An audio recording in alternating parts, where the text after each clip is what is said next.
Pour vous répondre, le concept de prisonnier politique n'est pas un concept juridique.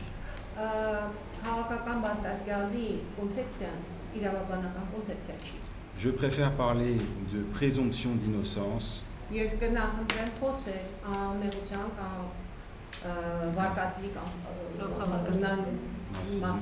C'est ça le problème.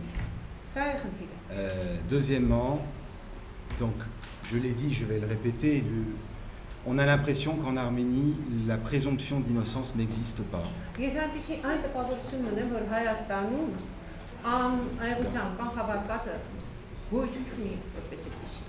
Ça n'existe pas.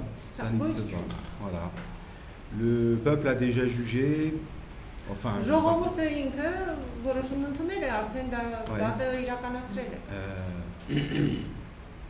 Donc on est en train de faire un procès parallèle. Qui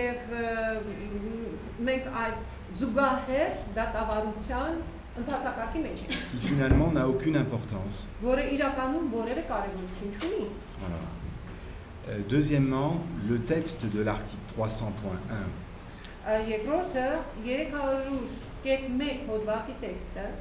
ressemble beaucoup à une infraction politique.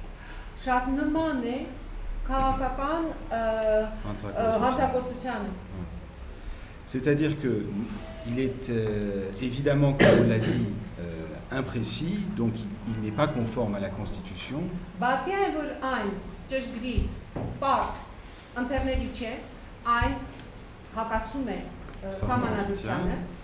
Mais le problème, c'est qu'il nous rappelle les infractions politiques du 19e siècle.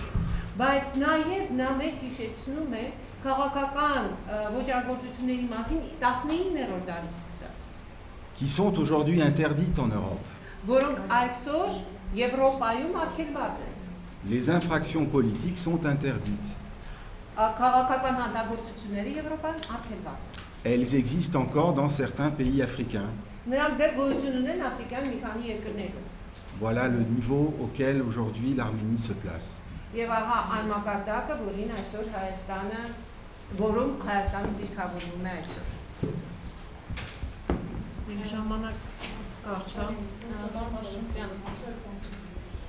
Դուք նշեցիք, որ հարցը իրավական հարթությունում արդեն վաղուց լուծված է եւ այն ավելի շատ քաղաքական ենթատեքստ ունի։ Հիմա այս պարագայում որքանով է հնարավոր իրավական հարթության մեջ պայքարել եւ արդյունքի հասնել։ Որքան ժամանակ։ À quel point il est possible de se battre sur le champ juridique?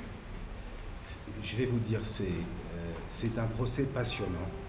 Ես պիտի ասեմ, որ դա շատ մեծ զգացմունքային process է, շատ զարմանահրաշ process է։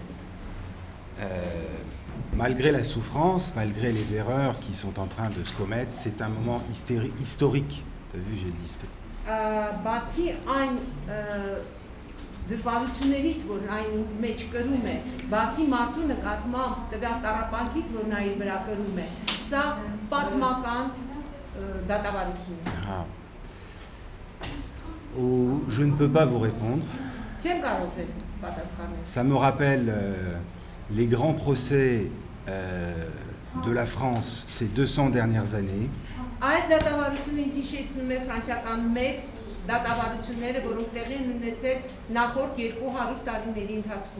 Et on a besoin des grands procès.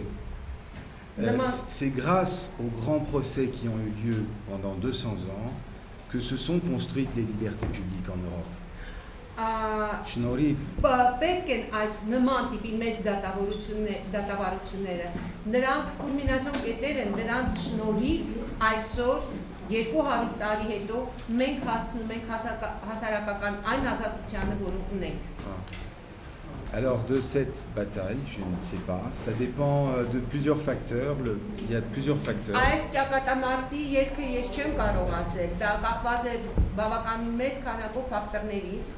Le premier, c'est la guerre des juges qui va commencer, je l'espère. Ես հուսով եմ, et que les juges indépendants vont remporter, vont gagner. եւ անկախ դատավորները հաղթանակ կտան։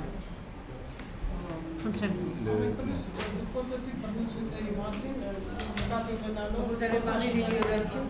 Հայտարարությունը դատարանների դռները արգելափակել են եւ դատարանի որոշում։ Արդյոք դա մի քիչ ճիշտ չէ, որտեղ բռնություն ասում են այլ բաներ հասկանում։ Sous le mot violation, on comprend autre chose. Դրանց հետ համաձայն չեք արդյոք ճիշտ է բնութագրել որ Non, violation, si vous voulez. Si vous voulez, c'est une forme de pression sur les magistrats. Ես կարող եմ այդ բառը փոխարինել այլ ձևակերպմամբ, դա դատարանների նկատմամբ ճնշման ձև է։ C'est un message envoyé aux juges. Դա ուղերձ է, որը ուղղվել է դատավորներին։ Et là où c'est un problème, c'est que... Ouais. Եվ վերջին հարցը սա շատ կարծ է, պատահական հայտնի է, որ Ռոբերտ Քոչարյանի գործի միջազգային հանրության լայն ուշադրության կենտրոնում է, Ռուսաստանի կարծիքը տեսակետը հայտնի է։ Վերջերս ԱՄՆ-ի տեսակետը եղավ, որ ձեր ներկայությունը նաև անմահավորված այն հանգամանքով, որ ֆրանսիական իշխանությունները շատ ձեր ներկայացուցիչն այս գործին, Ֆրանսիայի իշխանությունները շատ ուշով հետևում են այս գործին եւ ձեր վերլուծությունները եւ կարծիքը նաև վերջնական իշխանությունների վերջնական կարծիքի ձևավորման վրա մեծ ազդեցություն են ունենալու։ Ինչպես է այս հարցը կապանում։ Comment vous allez interpréter cette question? On vous identifie avec la France, avec la position du pouvoir français, quoi. Et votre avis sera l'avis de la France. Ouais. J'ai résumé. Je ne peux pas répondre à cette question. Եվ վերջին հարցը, երբ վարչապետը կոչով դիմել ժողովրդին արգելափակել դատարանների մուտքերը ու ելքերը, արդյոք այս հարցով Ռոբերտ Քոչարյանի պաշտպանական թիմը պատրաստվում է դիմել մարդու եվրոպական դատարան, հաշվի առնելով, որ սա արդյունքն է նրա, որովհետև փոխվեց երկրորդ նախագահի խախտման միջոցը, եւ այստեղ արդյոք կան տարեր սահմանադրական կարգի խախտման կամ էլ տապալման։ Est-ce que là vous voyez les éléments de violation contre l'ordre constitutionnel quand le Premier ministre a fait appel à fermer les portes des magistrats? C'est un piège cette question. C'est un piège cette question. Dites ça. Parce que vous me demandez s'il y a un renversement de l'ordre constitutionnel. C'est ça.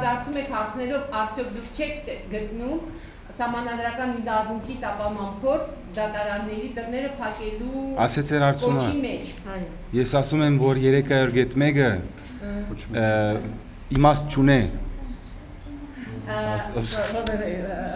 Չեմ գար, oui, voilà, Չէ, բարձ ասեց, բարձ է, բարձ է։ իմաստ չունի, դա։ Խախտում գա եւ ստա։ Ինչ որ բանն եք հղացնելու։